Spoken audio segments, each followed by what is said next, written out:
Hi, I'm Nikki from Teaching Autism and welcome to the Autism and Special Education Community Podcast. Are you an autism or special education professional? Are you a teacher or therapist looking for support and new ideas? You may even be a parent, family member or carer.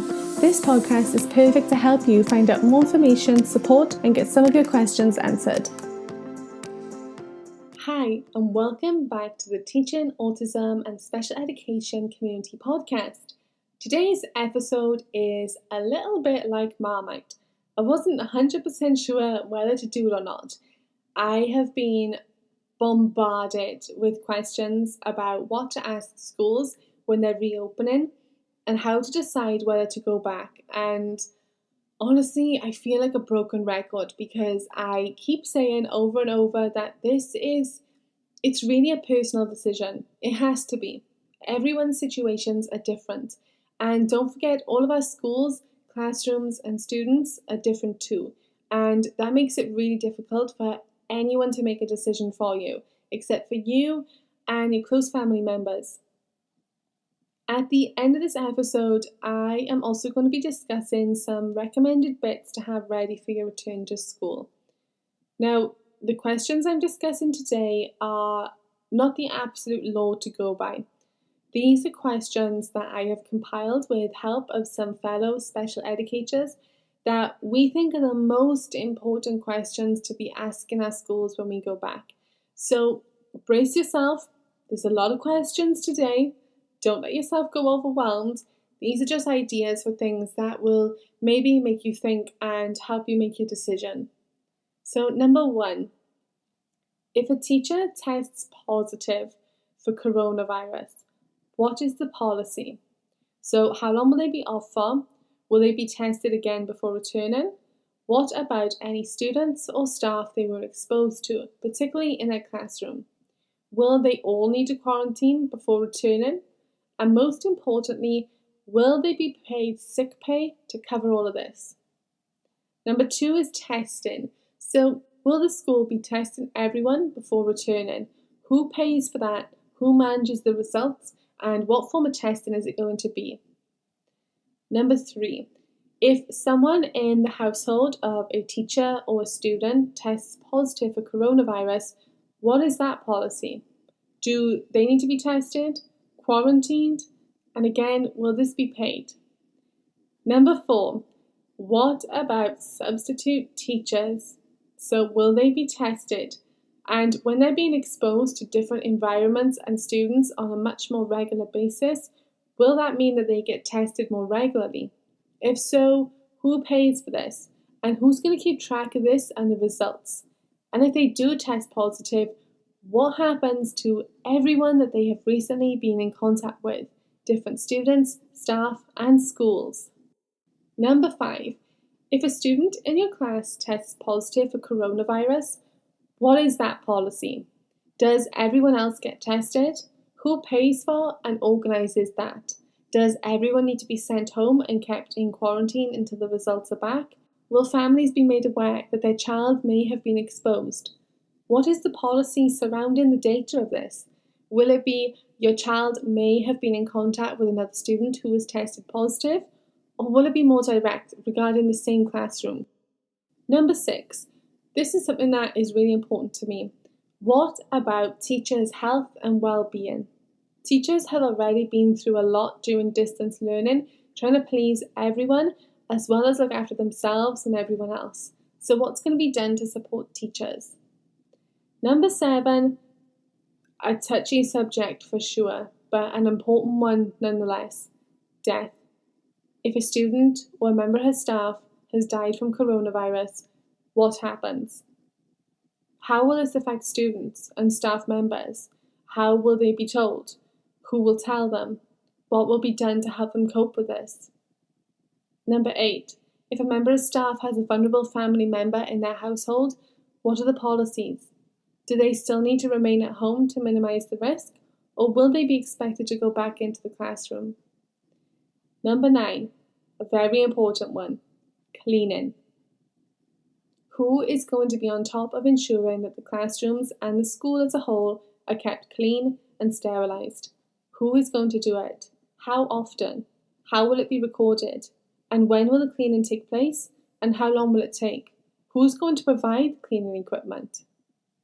Number 10, personal hygiene and life skills. This is a big one, full of questions, so brace yourself. What about students who are unable to independently wash their hands? Or students who have poor hygiene skills? What happens with toileting or changing students? There are so many different hygiene and life skills for us to consider when we're going back into the classroom. Number 11, we need that equipment. Masks, aprons, gloves. Who's providing them? Who is expected to wear them? What if a student or a staff member refuses to wear them? Number 12, food and drink, especially for those of us who usually provide breakfast, snacks and lunch for students. Will students be expected to fetch their own in from home? What's going to be the policy regarding this? Some students may fetch things in that need warming up, or staff need to help them open them. Will a guide be sent home to parents and families to ensure that they are aware of all of this? What happens if a student comes to school and they don't have any food or drink? Number 13, IEP meetings and all other meetings. How are these going to be held? Will they even be held? Will social distancing still be in place? Number 14, playtimes or any form of outdoor play or recess. What is going to be the policy? One class at a time? If there's play equipment, can this be accessed or do students need to be kept away from it? Number 15, travelling to and from school. How is this going to work? Will students be brought in by parents in their own cars? Will school buses still run? What about the bus drivers? Will they be tested? Will students and staff be screened when they arrive? What if when they arrive that they found that maybe they have a high temperature or they're displaying symptoms? What happens with everyone else on that bus? What about parents who may not disclose possible symptoms? What's the policy for sending a student home? Who makes that decision and based on what? And where will students wait if they are suspected to have it, and with who? Number 16. What is the policy regarding staff who just don't feel comfortable yet coming back to school, or students whose family members don't want them returning yet? Number 17. What is the policy that they are going to use if a certain percentage of students or staff test positive? Is it going to be 10% school-wide, 2% in a classroom? What is the decision for if the school closes? Will it go back to online learning? Who and how is that decided? 18. Materials.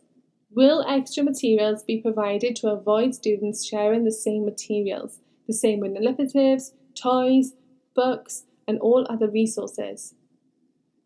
Number 19. What about therapists who usually provide services to students? Will they continue to provide services to students across different schools and all classrooms? How will this work? Number 20. How are small group sessions going to be conducted in the classroom? 21. What is the classroom layout policy going to be? Will there be a set number of students for parts of the day? Will there be reduced staff, reduced hours? How many students and staff will be in one area at any one time? And will it realistically be possible to maintain social distancing? And finally, number 22. Probably the most uncomfortable question we really don't want to have to be thinking about. If a member of staff or a student gets the virus and becomes severely ill, or in the awful event dies from the virus, what happens? What is the policy regarding this? So I promised at the start of this episode that I would share some recommended bits to have ready for when you return to school. And here are my must-haves. Masks, disposable gloves, disposable aprons, antibac wipes, and visuals for remembering good hygiene and maintaining social distancing. Now, I am honestly of the belief where if schools believe it is safe for us to return, then they should be providing all of the necessary resources and equipment to provide a safe space for staff and students alike. There may be other things you want to add to that list. That's just a basic list of must-haves. And if you have any good ideas, be sure to head on over to the show notes, leave a comment, or join our Facebook group, which I'll also link in the show notes, and we can carry on the discussion there. I hope you found today's podcast episode helpful. I'm sure there are hundreds of other questions that we could be asking before the reopening of schools and making a decision on whether to return or not.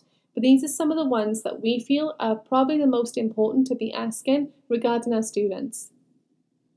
Next week on the podcast, I am talking all about my best tips for going back to school after coronavirus, from getting your room ready to providing individual work. You can subscribe to the podcast and be notified as soon as a new episode goes live, or join our mailing list, which you can find in today's show notes. If you have a spare minute today, I would really love and appreciate you if you could leave a review on the podcast, and this will help other educators find our show too. Thank you for listening, and I'll speak to you again soon.